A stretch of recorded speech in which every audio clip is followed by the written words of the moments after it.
is Ezekiel 37:15-28, and the Gospel is Luke 24:30-48. And the portion outlined is going to be Genesis 44:18, which is Judah pleads for Benjamin's release. 45:1 is Joseph reveals himself to his brothers. 46:1 is Jacob brings the family to Egypt. 46:28 is Jacob settles in Goshen. And 47:13, the famine in Egypt. So there's a lot that happened before that, and the two portions before, which is Vayishev and Neketz. And I just want to go briefly. I'm going to talk about Joseph just a little bit, because you know what, we look at it and we see what's happening, and from our angle, but we don't know exactly what Joseph's thinking. And we got to look at it in the perspective of the way Joseph is seeing this. Now, Joseph, we go back to chapter 37, where we see one of the first things that he does is his father sends to go out to the fields and sees how his brothers are doing. Well, he comes back and gives a bad report, because his brothers, they're not really doing the right thing. They're being a little mischievous or whatever, just being lazy. They're not doing it. So Joseph has a kind heart, and he's not going there to be a mean person. He just wants to tell the truth to his father and say, Dad, they're just not doing the job. The sheep are all over the place and whatever have you. So when he tells Joseph this, and the brothers find out, they get a little ticked off at him. So he's got that going against them in that respect. I mean, you got to understand, there's four different groups of boys that are in that's under the father's domain, but yet there's so many of them with different mothers. So they're all going to have this little battle going back and forth to each other. What's the better one against the other ones? And now here, Joseph is finally comes to the is born, and it's from his mother Rachel, who it's later on. Jacob now has gotten old and now has Joseph. So this is almost like a miraculous birth. And Jacob takes Joseph under his wing and makes him his favorite. And so a lot of these guys, they're getting a little ticked off at this. As Joseph starts growing up, he has dreams. His first dream is that the brothers are going to bow down to him. I'm like, are you kidding me? This little punk's going to tell me what to do. So they're really getting ticked off at him. The second time, he has another dream about all the stars and the moon and everything bowing down to him, and plus his father. And now his father's starting to get a little angry at him. So he sees all this happening, of course, and now all of a sudden his father, in the next couple of days, goes to him, listen, I want you to go to Shechem and see how your brothers are doing over there. Now, Shechem is a place where previously Levi and Simeon had gone after them and killed all the men. Now, they didn't do it the right way. They did it a little underhandedly, and they made them think that everything was going to be okay, and they were going to be accepted into a family. And by getting circumcised, they all took themselves as they were very sore. They weren't able to do anything. And then Simeon and Levi took advantage of that and murdered them all because of what had happened to their sister, Dinah. And so they were kind of disgraced. And then Reuben, who was the first in line, he was having a good little fling with one of the wives of Jacob, and once the father found out, then he should have been number one, but now he's been disgraced. Simeon and Levi have been disgraced, and now the next guy, number 4, is Judah. Now we have Judah, and I don't want to get to him at the moment, but so what's happened now is all of a sudden he goes into Shechem, and when the boys see him, they go, listen, let's get rid of this guy, He's like, he's a pain in the rear end. So they stripped him of his tunic, which, by the way, was not a coat of many colors. It was a tunic. It was a one-piece, similar to what Yeshua wore, a one-piece garment, which signified purity. And he always wore, that was almost like an undergarment for him. But nevertheless, they just stripped out of him, threw him into a pit. Joseph doesn't, sees what's going on. I mean, he can't fight against 10 of his brothers. It's impossible. So he gets thrown into the pit, and what happens? Judah decides, hey, listen, let's not kill him. Let's make a little buck off him. we'll sell him to the next caravan that passes by, and we'll sell him as a slave. So sells him as a slave, and they go, how do they cover this up? So what they do is they wind up taking the tunic and covering it with blood from a ram, and they bring it to the father, and they make the father make the guess what's happening. Hey, what do you think here happened? We can't find Joseph. What do you think happened? And now his father knows. Yeah, this is that's the tunic I gave my son. I love him. You mean to tell me he got eaten up by the animals? Hey, right on, Dad. You know that's the way it goes. Now Joseph doesn't even know that. All that Joseph knows, he was thrown in the pit, and then they came back, pulled him back out, and sold him to the Ishmaelites of all people. The Ishmaelites. They sold him to the Ishmaelites, and then they take him over to Egypt. So Joseph doesn't have any idea what's going on now with the family, and all he's thinking in his mind, possibly, I can only think. He's thinking of what happened with his great grandfather Abraham. He got rid of Ishmael, and then his grandfather, he got rid of Esau. So he's thinking, well, maybe now Jacob, my father, doesn't like me because he rebuked me with that dream that I gave. My brothers don't like me. Maybe I'm on the outs. Maybe I'm the same way now. They don't care about me. Now I was taken to Egypt. Nobody's going to come to rescue me. I'm all by myself. So you got to look at it with his mindset and what he's thinking, what he's seeing. He doesn't know that his father is lamenting horribly because his son has died, and he wants his son to come back so much. He has no idea what's going on. And but yet here we go. A couple of things that happened to Joseph.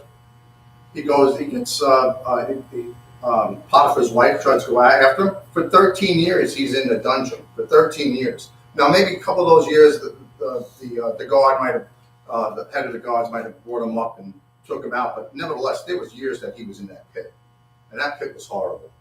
And he didn't do anything wrong. And here it is. He's being persecuted for nothing. And so when he finally comes out, and Pharaoh hears about that, he knows how to interpret dreams, and hears it. All these things now are coming into Joseph's mind. I mean, I lost my father. I told my father a dream. He doesn't like it. Pharaoh, he listened to my dream. I listened to his dream, and he likes me because of the dream that I interpreted. So they got one of those things. They took him and threw him in a pit. Pharaoh took him out of the pit. You know, they took his clothes and they ripped it up. Pharaoh gave him new clothes, made him a second command. He's viceroy of all of Egypt. He's doing this he's in a wonderful place now. But yet he still remembers because his first son, Pharaoh gives him a wife, and he's happy in Egypt. Everything is fine for him. He gives him a wife, and he has the first son. The first son is Manasseh, and that means God has allowed me to forget my pain. So he's still thinking about this. The second son is Ephraim, and that means God has allowed me to be fruitful amidst my pain. So it's always in the back of his mind. He has pain that he lost his father, he lost his brothers and sister. He's devastated in that respect, but yet now he has a new life. And so this is what we're seeing with Joseph. So then we're bringing ourselves up to snuff, so to speak, to get to this point here. The next person I want to talk about is Judah and what he had done. Now don't forget Judah, he's the one that instigated this whole thing about selling his brother. So we see all of a sudden, that's in chapter 37. 38, there's a whole chapter about Judah and what he does. And I'm saying that last year I remember reading this, and I couldn't put the correlation. I thought it was something about Tamar or something. But it is, but nevertheless, there's something else going on here. You know, when Judah committed that awful, he's a thug for what he did. He's horrible. And he knows it, what he did. He knows he sold his brother. And I think he's starting to feel a lot of guilt about it. And he's still got anger. And what happened, though, is I think he started drawing away from the Spirit. And the Spirit started going further away from him. What's the next thing he does? Is the next chapter. He goes and he marries. He goes away from his family, and he marries a Canaanite girl. Right? And, that's a no-no. They know that. He knows that's a no-no. You know that's what happened with his great uncle Esau. What happened to Uncle Esau? what he had done. And he wasn't supposed to do that. He was supposed to marry a Hebrew girl. So here he is marrying that. And what happens to that? His wife dies. He made an arrangement for his son to get married to Tamar, and he died because he was a wicked boy. And then the next one, he died also. So the next son was supposed to marry Tamar so she could have a child for the first brother. But Jacob didn't want to do that. So she knew about that, and she stayed in all dark clothes for a long while until finally Judah's wife dies. And now all of a sudden, after a couple of while, he decides, hey, you know what? I'm going to go over to the city and see if I get a prostitute. So he goes over there, but Tamar finds this out, and she gets all dressed up like one. And next thing you know, she gets pregnant by him. And we know what's happening. We can see what's happening with Judah is that he's going through a spiral down, down, down. It's like he's going into a cesspool because he's not listening to what the Spirit is speaking to him. He's at his lowness of his life. Once he finds out that he had a relation with his daughter-in-law, I mean that's now another disgrace.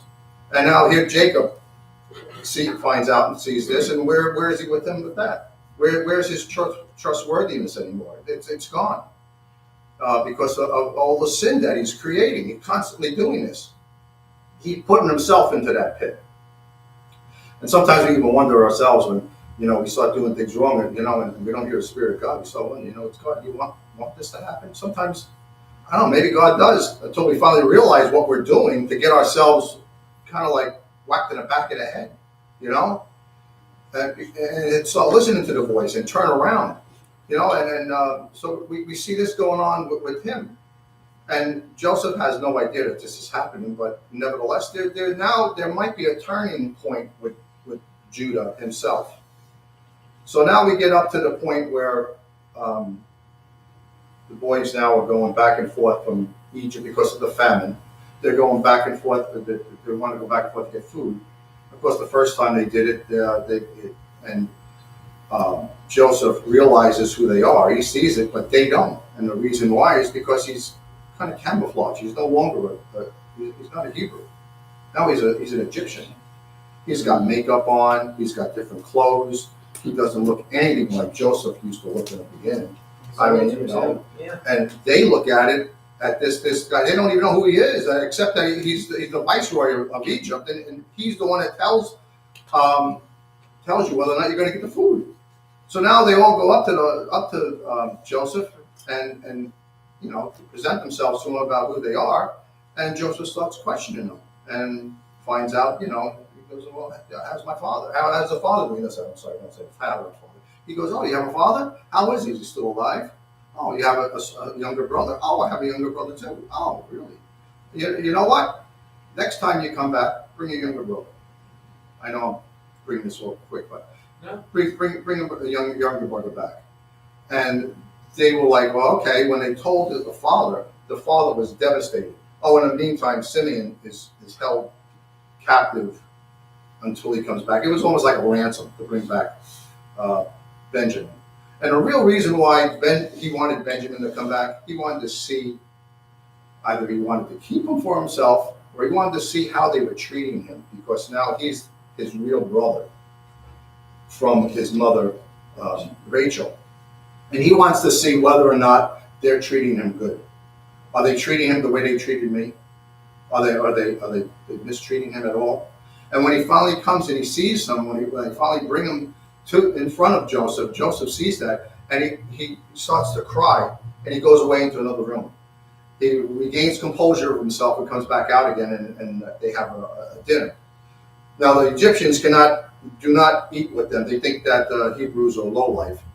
But nevertheless, when we're talking about here, he talks about the steward of the house. The steward of the house, most likely, this is what I had read, the steward most likely was Manasseh himself, his son, because he's the one who knew how to carve up the animal the right way, not the way that the Egyptians did it, but the way that the Hebrews would do it before they would eat. So they would have never ate that food because it wasn't prepared the right way. So once they saw that, and then Simeon came back again with them, and they all sat down and they all ate. And then he watched them, and he made sure he gave Benjamin 5 times the amount of what all the other brothers were getting, just to see if the brothers were going to get ticked off. That's why he did that. He wanted to see how the brothers were going to react. So he was smart. He knew exactly what he was doing. And then we have where Judah now comes up to him and tells him, "Listen, I told my father," and it was hard for his father to even say that because his father was probably in tears, just going, "Listen, you're going to take my other only son that I love, Benjamin. I love Benjamin. The other one is gone, eaten up by the animal, and now you're going to take him away. I've already lost Simeon, and for months and months, he would not allow them to go back and get any more food. And the reason why, because he just didn't want to lose his other son, Benjamin. He was definitely afraid that was going to happen. He would go right to the grave. He would die. And now we have Judah coming up and presented himself to Joseph. And now the word that he uses, where he will approach it by a gesh, it means 3 different things. It could mean that he approached him and talked to him. It could mean that he set himself up for war, for battle, or it could mean that he was praying, come up to pray. A lot of times the Midrashes tell us that Simeon, that Judah and all the other brothers, they were all set to do battle. They would have went right after the Egyptians. And they were strong enough to overtake them all at that point. And they were all set. If Joseph had said that he was going to take Benjamin, he was going to fight him. And Joseph can see these things. He can see this. He can see there was a change of heart in Judah. Judah presented himself as, "Listen, I will give you my life, but let the boy go home. My father will never live if he finds out that Benjamin is here and he's not going to go back. He'll die. You will put him in a grave." It says he'll go to Shiloh. Shiloh doesn't mean hell. It means the grave in that Old Testament in that respect. So he knows that that's going to happen. And Judah has a turn of heart. He's turned around. He's repented. And it's like he became born again. It's just like with us. We see all our problems, all the things that we've done, all the sins we've committed, and we realize there's no way out. The only way we can get out is through the shed blood of Yeshua himself, and his mercy and his love for us, and then for what he has done for us. And that's our only way of getting out of this place. And Judah, here he is. He's pleading with Joseph, "Please, my father would not be able to take this, and I would give myself my life for this." And when that happens, Joseph can't take it anymore, and he breaks forth. He starts crying. He's wailing, and it's not just a little little tears. I mean, this man is wailing away, similar to what happened with my family no more than 4 days ago when Melissa went back to New Zealand. I've never seen such wailing before in my life. Just moving to see it, it's indescribable. And to see this happening, that's what happened with Joseph. Everything in his life is now coming right before him when he sees his brothers. He sees that they love the father, they love Benjamin, and they will do anything to keep Benjamin safe. And he's seeing this. He sees their change of their heart. And he's crying out, and yet everything is coming back in front of him as all what they had done to him, and yet he's forgiving them, and he wants to love them, and he just cries out. He goes, "I'm Joseph." I'm Joseph. And he just looked dumbfounded. It says that they were dumbfounded. That means that their mouth was just like, I don't even know what to say. I don't know that's Joseph? And the first thing comes to their heads is like, "Oh, we're toast." I know it. We're done. Because that guy could do anything he wants. He could stuff me out in a second. If that's Joseph, the guy that we threw away, and we've been lying to his father, and now oh my goodness, what's going to happen? They think nothing of, and what's he think? Come closer to me. I'm Joseph. I love you. He did what said. He said, what had happened? Don't even think that you did it. You may have done it to hurt me, but God did that. So not only will I be able to be a savior for you, but I could be a savior for the world. So we see a similar with Yeshua, with Joseph here. And we see a wonderful, wonderful story how Joseph, Joseph had a heart of gold. He really did. He knew it, he didn't, he had no want to get any kind of revenge. He wasn't malicious in any way. He wanted to love them. He loved his brothers. He loved his father. He just wanted to see him. Please bring Dad back here, just so I can see him. There'd be a great place for him. And you know what? He revealed himself only to the Hebrews, in that respect. And maybe that's what's going to happen. Yes. When it finally comes, once he reveals himself to the Hebrews, once again, the Jews will see that that's the Messiah. They'll be crying. He's going to take off the costume jewelry, the things that Christianity has done to Yeshua, the way that we have treated, we have portrayed him, have kicked him out. He's no longer a Jew. As far as you ask a Catholic or any Christian, you think Jesus is Jewish? No, they think that he started the Catholic Church. No, they don't think that he's Catholic. Jewish. They have no idea. He was as Jew as you can be. He did everything that the Jews had to do. Everyone did that. Even when, even almost 100 years later, most of the people that were saved were Jews. And they continued on doing their Jewish traditions. They had their holidays. They did all these things. And it was only until after a couple of 100 years that finally they started getting into this further away and away from what Judaism is. And I just want to bring a couple of correlations between Joseph and Yeshua, and both of them had miraculous births. I mean, once again, Joseph himself it was a miraculous birth that Joseph was born. And of course, we know Yeshua was a miraculous birth, him through the Holy Spirit. Both of them were favorite sons. Don't tell me, when he went when John baptized him, here's my son. But they are well pleased. And Jacob loved Joseph. He number one. Both of them, their brothers hated him. They hated Joseph. Well, his brothers and sisters, I don't know how many, but they didn't believe him. You see what happened when they went. He was always up in Nazareth, and what they always said, something good's coming out of Nazareth. There had to be maybe about 450 people that lived in Nazareth, and all of them probably were all losers. There weren't any sharp tools in the shed in that place, and yet that's exactly the way everyone portrayed him. And then we have both of them were death conspired. Both of them, there was a conspirator who wanted to kill him. His brothers wanted to kill him, and then we see the Pharisees, they wanted to kill Jesus. You can see that. Both of them were taken to Egypt. Joseph, maybe not in one way as a slave, but then Yeshua was taken to Egypt for safety. And then we have, they were both servants, of course. Joseph was a servant constantly in Egypt when he served them, and Yeshua was a servant. It says in Matthew Matthew 20, where he says that he's a servant to the world. And they were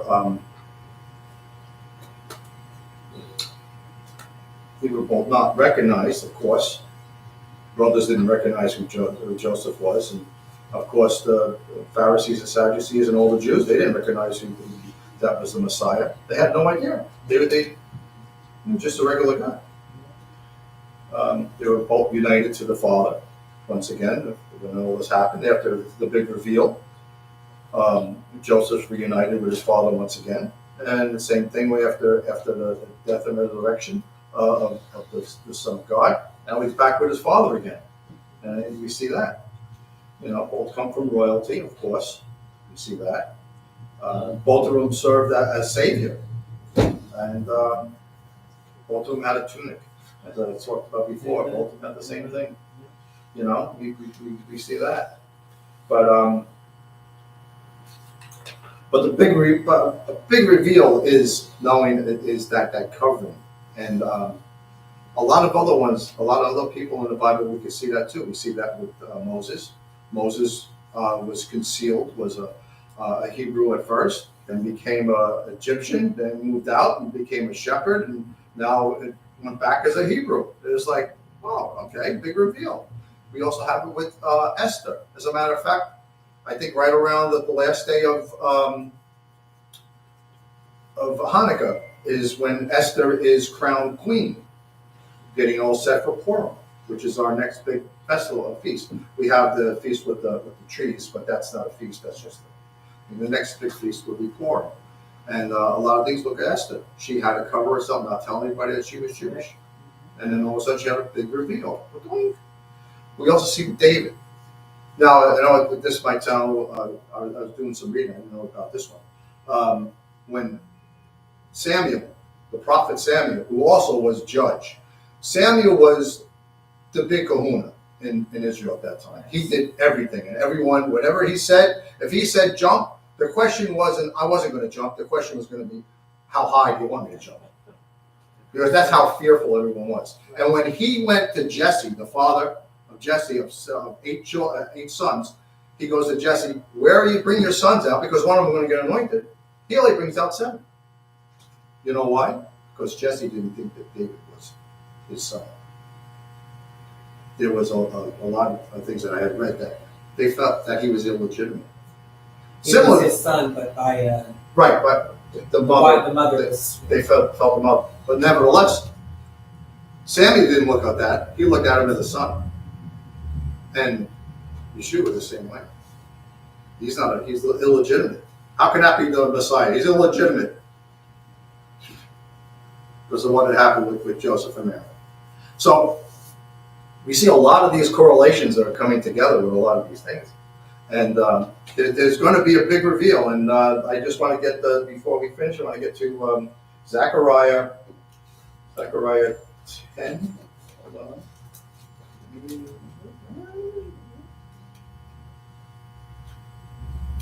on.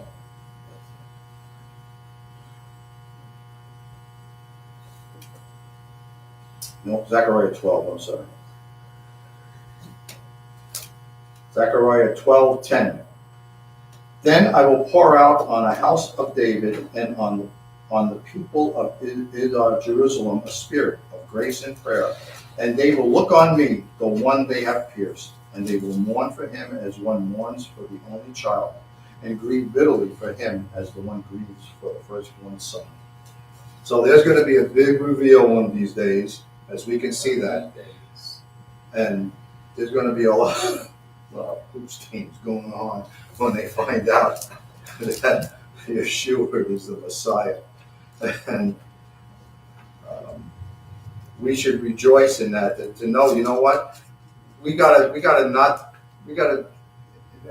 big respect. We can't walk around as Christians and think that Jesus is Yeshua is a Christian, you know, because you're not going to talk to Jews and convince them, you know. Then you're not going to convince them through reading anything or showing them something like, Colossians 1 verse 22 tells you about this, about he's the Messiah. But no, they ain't going to listen to that. They want to hear things from the Old Testament. They don't want to hear anything about what's going on from you. Who cares? It's like you care about what's written in the Quran. You think they're going to try to talk to you into who they think Muhammad is into the Quran? Yeah, no. So you think that when they read it themselves, they all say it's a Jewish book. The New Testament. Yes. When they read it Oh, themselves. you mean the Jewish people? Jewish people, when they read it themselves, right. Not anybody reading it to them, but they read it themselves, they all say this is a Jewish book. Right, because they see it, the way these people were acting, they stay Jew. I just listened to what's his name, that Ben Shapiro. Okay.